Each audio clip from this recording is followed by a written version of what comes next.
Two breaks in you broke them twice, and when you're serving at 4-3 second set, you're 15-40. You're able to get out of that.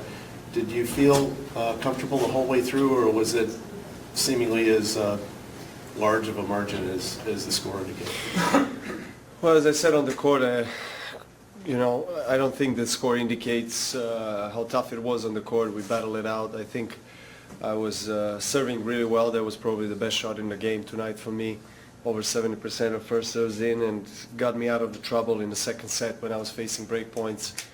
I thought he was very solid. I knew that he, played against him a couple of times and have seen him play, and I knew what quality he possesses, but he did surprise me with his aggressivity from back of the court. As soon as he got a little bit of a softer ball from my side, he went for it from both forehand and backhand flat coming in.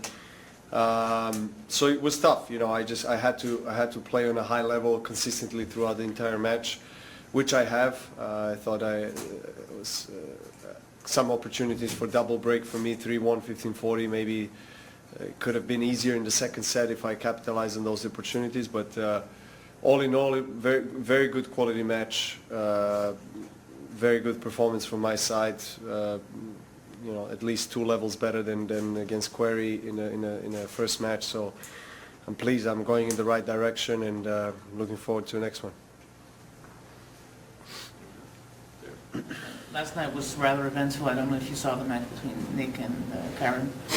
What were your thoughts on what happened there? And as a part of the Players' Council, are these fines and the amount of the fines is that a topic for you guys at all? Well, we have not talked too much about fines in the past, as I can recall, to be honest. It's more of a decision of, I think, combined between ATP and the tournament, I think, depending on the severity of the behavior of the player. So it's tough to really judge. It's tough to say what's right, what's wrong, whether it should be more or less. But the match was, I thought, a great quality match in terms of tennis for a couple of sets, and then Carreno just was tougher in the end.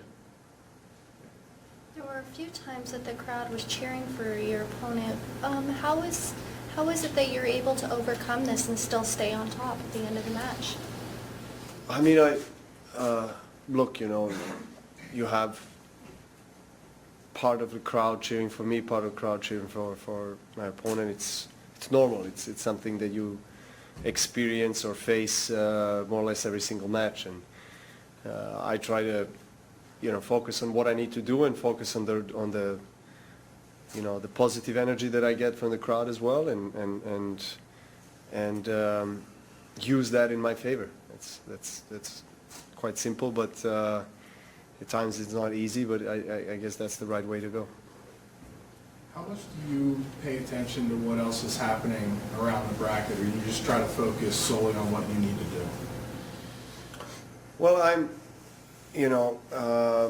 obviously when I'm with the family, it's completely different experience on the tournament for me, because I'm with kids and I don't watch too many matches. I spend time with them, but when they're not with me now, so I do get spend more time with the team, watch tennis. Of course, I do follow what's going on. Not every match, not every court, not everything, because I also have a life off the tennis court as well, and things that interest me. But of course, I follow it. It's part of me, part of my life, part of my career. I also enjoy it, but I also have the responsibility to follow because of my role in council. More questions?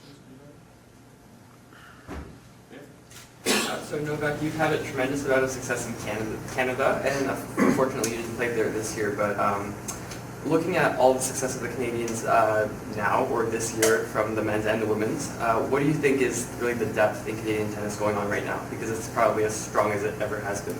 Yeah, I mean, it's very impressive from both men and women.